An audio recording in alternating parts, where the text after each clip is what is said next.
Hello everyone, कैसे हो आप सब। मेरे चैनल में आपका स्वागत है। उम्मीद करती हूँ आप सब बहुत अच्छे होंगे। तो आज मैं मुंशी प्रेमचंद जी की कहानी नैराश्य लीला लेकर आई हूँ। तो कहानी को शुरू करने से पहले चैनल को लाइक और सब्सक्राइब कर लीजिएगा। तो चलिए कहानी को शुरू करते हैं। एक बार की बात है, अयोध्या में एक सम्मानित पंडित रहते थे जिनका नाम हृदयनाथ था। भले ही उनके पास बहुत धन दौलत न था, लेकिन वे थोड़े में ही संतोष करके रहते थे। हालांकि उनके पास जो कुछ मकान थे, उनसे आने वाले किराए से उनका जीवन गुजर बसर हो जाता। किराया बढ़ने के साथ ही उन्होंने एक सवारी खरीद ली थी। जिंदगी का तजुर्बा होने के बाद भी किस प्रकार से जीवन यापन करना है, इसका बहुत कम ज्ञान था उन्हें। जैसे वे थे वैसे ही उनकी पत्नी जागेश्वरी थी। उन्हीं की तरह समाज के रीति रिवाजों से डर कर रहने वाली। दोनों के विचार कभी अलग नहीं हुए। पत्नी के लिए पति की आज्ञा ही सर्वोपरि थी। जागेश्वरी भगवान शिव की उपासना करने वाली थी और हृदयनाथ जी वैष्णव थे। लेकिन दान व्रत आदि में दोनों का ही सम्मान श्रद्धा थी, यानी धर्मनिष्ठ थे। उनकी एक पुत्री थी, कैलाश कुमारी, जिनकी शादी उन्होंने 13 साल में ही कर दी थी। अब उन्हें उससे एक पुत्र की लालसा थी, जिसके नाम वे सब कुछ करके धर्म ध्यान में लग जाना चाहते थे। शायद भाग्य को ये मंजूर न था। कैलाश कुमारी की शादी के बाद ही उसके पति की मौत हो गई और वह विधवा हो गई। पूरे घर में शोक का माहौल था, लेकिन कैलाश कुमारी, जिसे विवाह का मतलब ही नहीं पता था, वह अपने माता पिता को रोता हुआ देखती तो खुद भी रोने लगती थी। उसे नहीं पता था कि वो क्यों रो रहे हैं, तो वह सिर्फ अपने माता पिता को रोते देखते तो उनका अपने प्रति प्रेम देखकर वह रोने लग जाती। उस बेचारी को तो पति का मतलब भी नहीं मालूम था। वहीं जब भी माता पिता अपनी बेटी का चेहरा देखते तो दुख से और रोने लगते थे। कैलाश कुमारी को लगता कि महिलाएं पति के मृत्यु के बाद इसीलिए दुखी होती हैं क्योंकि पति महिला और बच्चे का पालन पोषण करता है। ऐसे में उसे चिंता करने की क्या ज़रूरत, क्योंकि उसके पास तो उसके माता पिता हैं जो उसकी सारी इच्छाएं पूरी कर सकते हैं। कैलाश कुमारी को बस यह दुख था कि उसकी सहेलियां भी अब उसके साथ खेलने न आती। वह जब माँ से सहेलियों को बुलाने की आज्ञा लेने जाती तो माँ फूट फूट कर रोने लगती। इसलिए उसने माता के पास जाना छोड़ दिया और अकेले बैठकर किस्से कहानियाँ पढ़ा करती। उसके अकेले रहने से माता पिता को लगा कि बेटी बहुत दुखी है और अकेले रहकर शोक मना रही है। एक दिन पिता हृदयनाथ ने अपनी पत्नी से कहा, मेरा मन करता है कि यहाँ से कहीं दूर चला जाऊं। अब मुझसे बेटी का दुख देखा नहीं जाता। जागेश्वरी, मैं भी यह सब नहीं देख सकती। भगवान, मुझे अब और नहीं जीना है। हृदयनाथ कहते हैं, अगर हमारी बेटी दुखी रही तो बहुत बुरा होगा, हमें कुछ करना चाहिए। जागेश्वरी ने कहा, मेरी तो कुछ समझ नहीं आ रहा है, आप ही बताइए। हृदयनाथ, हम लोग को इस प्रकार से मातम मनाना छोड़कर उसका दिल बहलाना चाहिए। तुम उसका मन कुछ न कुछ मनोरंजन करके बहला दिया करो। जागेश्वरी: हाँ, मैं ऐसा ही करूँगी। पहले तो मैं उसे देखकर रो पड़ती थी, लेकिन मुझे खुद को संभाल कर उसका शोक दूर करना होगा। हृदयनाथ बोले: अब मैं भी उसके दिल को बहलाने वाले प्रयास करूँगा। हमें उसे हर समय मनोरंजन में लगाए रखना चाहिए। दोनों ने ऐसा विचार बनाया और फिर कैलाशी के लिए मनोरंजन का सामान इकट्ठा करना शुरू कर दिया। इससे हंसते हुए बात करना, घुमाने ले जाना, नदी में नाव की सैर कराना, रोज थिएटर ले जाकर नए नए नाटक दिखाना उसकी दिनचर्या का हिस्सा था। हृदयनाथ भी कभी उसे कश्मीर के दृश्य, कभी स्विट्ज़रलैंड की झांकी और झरने दिखाते, तो कभी ग्रामोफोन पर गाने बजाकर सुनाते। कैलाश कुमारी इन सब में खूब मज़े लेती। अब उसकी सहेलियां भी आने लगी थी। इस प्रकार कुछ साल कैसे निकल गए पता ही नहीं चला। कैलाशी को अब इन सब की आदत हो गई थी और वह बिना इन सब के एक दिन भी चैन से नहीं रह पाती थी। उसे थिएटरों और फिर सिनेमा और उसके बाद मैस्मरिज्म और हिप्नोटिज्म वाले नाटकों की आदत हो गई थी। साथ ही में ग्रामोफोन पर आने वाले नए रिकॉर्ड भी सुनने लगी और नए संगीत की लत भी लग गई थी। उसे अब बाहरी दुनिया से कोई मतलब नहीं था। वह तो अपने काल्पनिक संसार में डूबी रहती थी। कैलाशी अपनी सहेलियों से भी घमंड भरी बातें करती और कहती कि यहाँ के लोग को जिंदगी जीना नहीं आता। जीवन तो विदेशों के लोग जीते हैं मनोरंजन के साथ, इसलिए वे इतना खुश रहते हैं। किसी भी कार्यक्रम में माँ और बेटी साथ जाते थे। उनका इस प्रकार से बाहर घूमना और सैर सपाटा लोगों को देखा नहीं गया। लोगों का मानना था कि विधवा औरत को सिर्फ पूजा पाठ, तीर्थ व्रत करने चाहिए। यह मनोरंजन आदि उनके लिए नहीं होते। कैलाशी के माता पिता को शर्म करनी चाहिए कि इस प्रकार से अपनी बेटी को सिर पर चढ़ा कर रखा है। महिलाएं बोलती, बाप तो ठीक है, लेकिन माँ ने बिल्कुल भी नहीं सोचा कि दुनिया वाले क्या कहेंगे। इस प्रकार से लोगों में बातें होने लगी। लेकिन एक दिन सभी स्त्रियों ने जागेश्वरी के यहाँ जाने का फैसला किया। उनके आने पर जागेश्वरी ने बड़े ही आदर सत्कार से उनका स्वागत किया। फिर कुछ देर यहाँ वहाँ की बातों के बाद एक स्त्री ने कहा कि बहन, तुम तो आराम से, तुम्हारे दिन हंसी खुशी निकल जाते हैं। हमारे लिए तो हर दिन पहाड़ जैसा कटता है। तभी दूसरी औरत ने कहा, आखिर तुम्हारे पास इतना समय कैसे मिल जाता है? हमारा दिन तो चूल्हा चक्की करते हुए ही निकल जाता है। जब समय मिलता है तो कभी बच्चे को संभालो तो कभी घर वालों को। हम तो पूरी कठपुतलियों के जैसे नाचते रहते हैं। तभी तीसरी औरत ने व्यंग करते हुए कहा, इसमें सोचने वाली बात क्या है?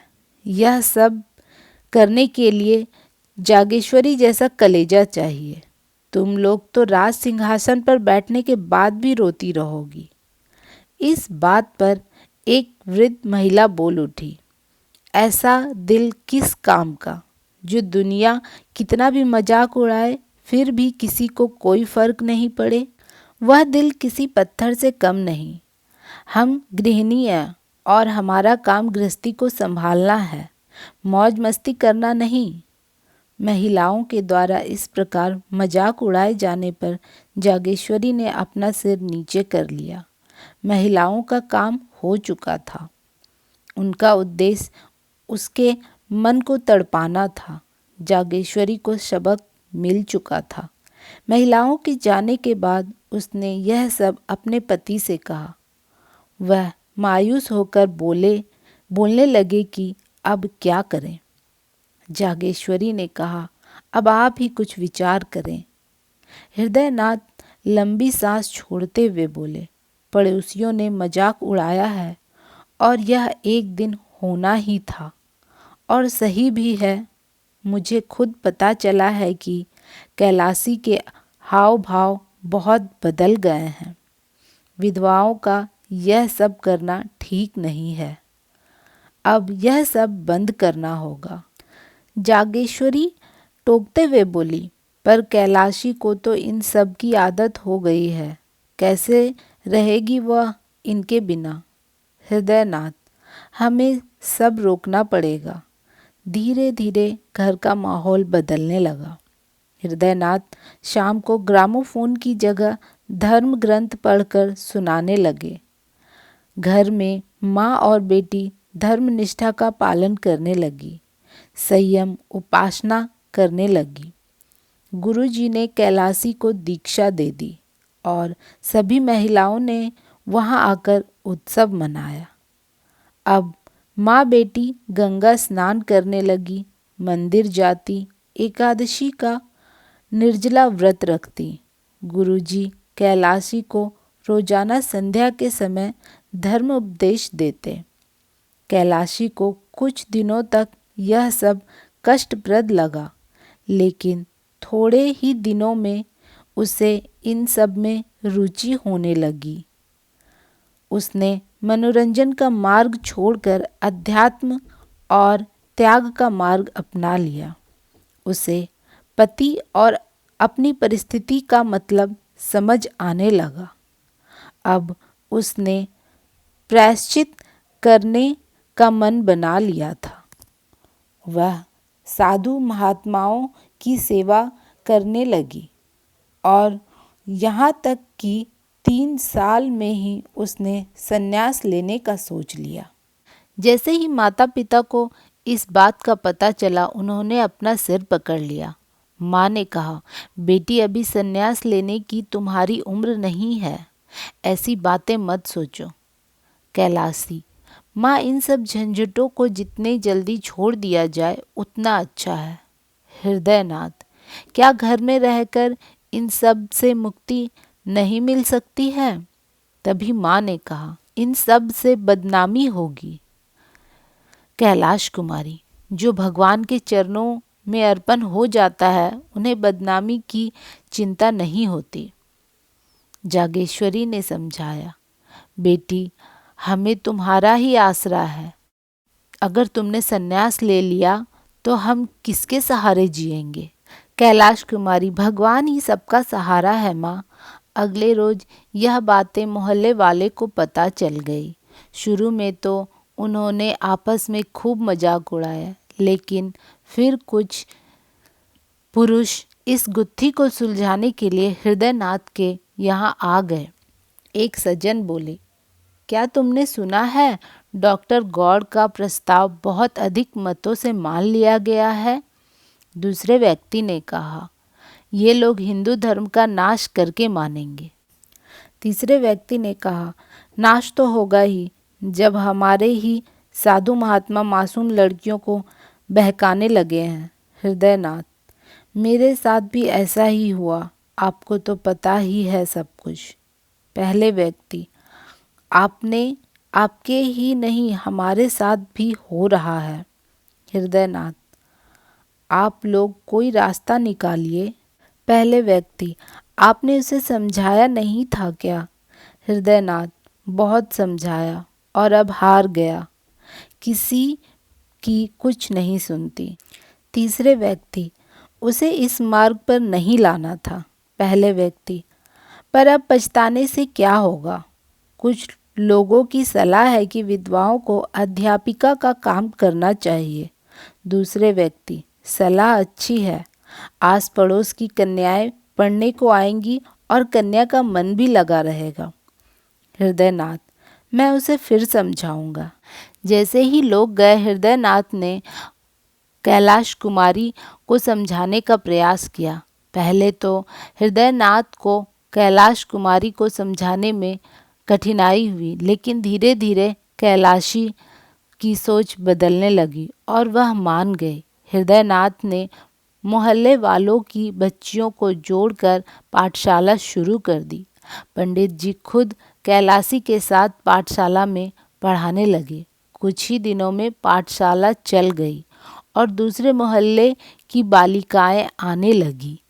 कैलाश कुमारी पूरे दिन लड़कियों के साथ रहती, पढ़ाने के साथ ही उनके साथ खेलती, सिलाई सिखाती। पाठशाला अब एक परिवार बन गया था। किसी भी लड़की के बीमार होने पर कैलाश कुमारी उसके घर जाकर उसकी सेवा करती थी। एक दिन की बात है, पाठशाला की एक बच्ची को चेचक निकल आया। तब कैलाशी उसके घर उसकी तबीयत के बारे में पूछने गई। लड़की की तबीयत खराब थी। कैलाशी को देखकर ऐसा लगा कि उसके सारे दुख भाग गए। 1 घंटे बाद कैलाशी जब जाने लगी तो लड़की रोने लगी। लड़की उसे छोड़ने के लिए तैयार नहीं थी। हृदयनाथ जब भी कैलाशी को बुलाने के लिए आदमी भेजते, वह मना कर देती। कैलाशी 3 दिन तक लड़की के पास रही। अगले दिन जब लड़की की तबीयत में सुधार हुआ तो वह घर आई, मगर जैसे ही नहाने के लिए तैयार हुई कि तभी एक आदमी दौड़ता हुआ आया और कहने लगा कि लड़की की हालत नाजुक हो रही है और वह आपको याद कर रही है। हृदयनाथ ने गुस्से में कहा, किसी अस्पताल से नर्स बुलवा लो। कैलाश कुमारी ने कहा, बाबा आप गुस्सा मत हो। उसकी जान बचाने के लिए मैं 3 महीने तक उसकी सेवा कर सकती हूँ। हृदयनाथ, तो फिर पाठशाला कौन संभालेगा? कैलाशी, कुछ दिन आप संभाल लो, जैसे वह अच्छी होगी मैं आ जाऊंगी। हृदयनाथ, बात को समझो, यह बीमारी छूने से फैलती है। कैलाशी, अगर मर गई तो आपकी ही विपत्ति टलेगी। इतना बोलकर वह बिना भोजन किए वहाँ से चली गई। हृदयनाथ जागेश्वरी से कहने लगे, मुझे लगता है कि जल्द ही पाठशाला को बंद करना होगा। जागेश्वरी, आपने सही कहा, आखिर पाठशाला को कौन संभालेगा? हृदयनाथ, मैं भी क्या करूं? जो भी उपाय करता हूं, कुछ ही दिनों में हमें ही मुसीबत में डाल देता है।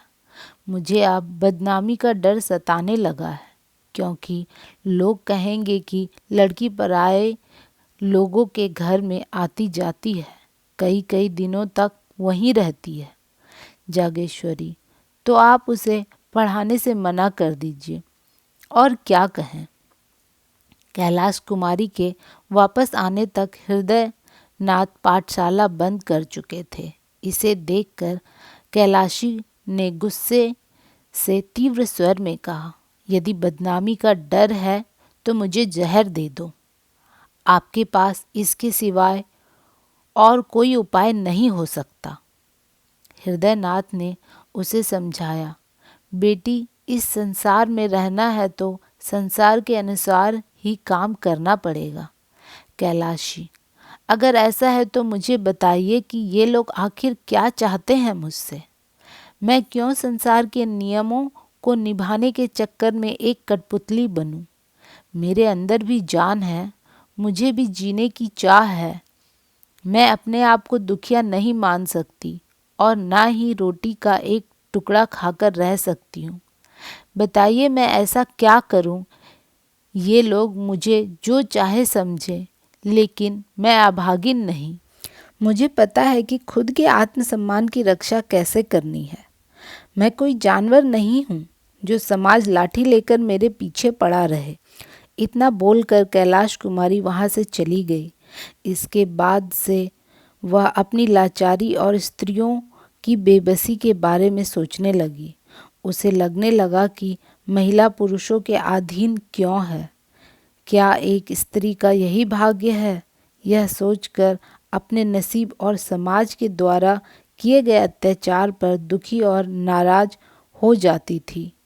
पाठशाला के बंद होने के बाद कैलाश कुमारी को पुरुषों से अंदर ही अंदर जलन होने लगी। महिलाओं की बेबसी पर कैलासी बार बार झुंझुला जाती। एक दिन की बात है, उसने अपने बाल गूंद कर जूड़े में गुलाब का फूल लगा लिया। जैसे ही माँ ने उसे देखा तो गुस्से में होठ से जीभ दबा ली। ठीक ऐसे ही एक दिन उसने रेशमी साड़ी पहनी, जिसे देखकर आस पड़ोस की महिलाओं ने खूब आलोचनाएं की। अब वह एकादशी व्रत भी नहीं रखती थी। साथ ही कंघी और आईने को छोड़ने लायक नहीं समझती थी। शादियों के दिन शुरू हो गए थे। मोहल्ले की सभी स्त्रियां गैलरी में आकर दूल्हे को देखती। जागेश्वरी भी उनमें से एक थी। इसके विपरीत कैलाश कुमारी कभी भी इन बारातों को नहीं देखती थी। उसकी नज़रों में बारात का मतलब था कि वह सीधी सीधी लड़कियों का शिकार है। बारातियों को वह शिकारी कुत्ते समझती थी। उसे बस यही लगता था कि यह शादी नहीं बलिदान है एक महिला का।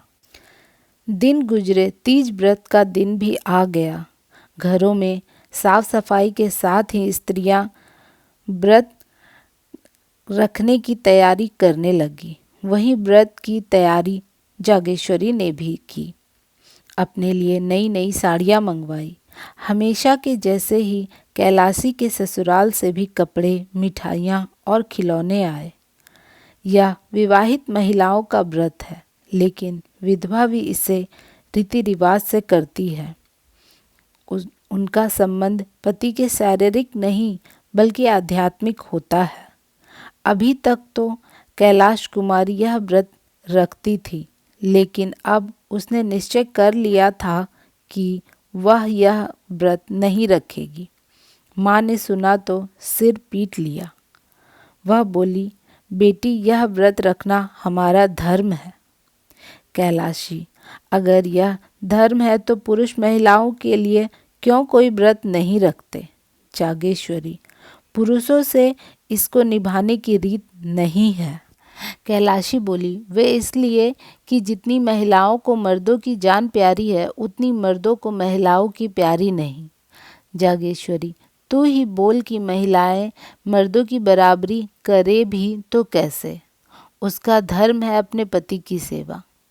कैलाश कुमारी, यह मेरा धर्म नहीं, मेरा धर्म केवल आत्मरक्षा है और कुछ नहीं। जागेश्वरी, बेटी, एक बार फिर सोच ले, गजब हो जाएगा, क्या कहेगी दुनिया?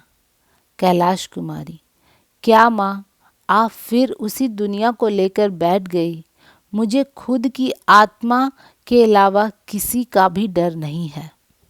हृदयनाथ को जागेश्वरी ने यह बातें बताई तो वह चिंता में डूब से गए। उनके मन में हुआ कि क्या मतलब है इन सब का? क्या उसके अंदर आत्मबोध हुआ है या फिर यह सब नैराश्य है? वैसे भी जब धनहीन व्यक्ति का कष्ट दूर नहीं होता तो लाज को छोड़ ही देता है। इसमें कोई शक नहीं कि नैराश्य यानी निराशा ने ही यह रूप ले लिया है। इससे दिल के सारे कोमल और अच्छे भाव खत्म से होने लगते हैं और अचानक अलग सा बदलाव होने लगता है। इंसान जग हंसाई पर भी गौर नहीं करता। उसके लिए दुनिया के मानो सारे रिश्ते टूट से जाते हैं। इसी को नैराश्य यानी निराशा की आखिरी स्थिति माना जाता है। हृदयनाथ अपने विचारों में खोए हुए थे। तभी जागेश्वरी ने पूछा, अब क्या करेंगे? हृदयनाथ ने कहा कि क्या बताऊं अब? जागेश्वरी ने फिर पूछा, आपके पास कोई और उपाय है क्या? हृदयनाथ ने असहाय होते हुए कहा, अब तो एक ही उपाय हो सकता है, लेकिन इसके बारे में बात नहीं कर सकता। मुंशी प्रेमचंद जी की कहानी नैराश्य लीला यहीं पर समाप्त होती है। यह कहानी हमें सिखाती है कि हमें स्त्री और पुरुष में भेदभाव नहीं करना चाहिए। दोनों ही स्त्री और पुरुष स्वतंत्र और सुखी जीवन जीने के लिए अधिकार रखते हैं। उन्हें वो अधिकार देना चाहिए। तो मुझे सुनने के लिए आप सभी का बहुत बहुत धन्यवाद, शुक्रिया। मेरे चैनल को लाइक, शेयर और सब्सक्राइब कर लीजिएगा। कहानी अच्छी लगी तो दोस्तों में भी फैलाइएगा, शेयर कीजिएगा इस वीडियो को, ताकि वो भी इस कहानी का आनंद ले सकें। मुझे सुनने के लिए फिर से धन्यवाद, शुक्रिया।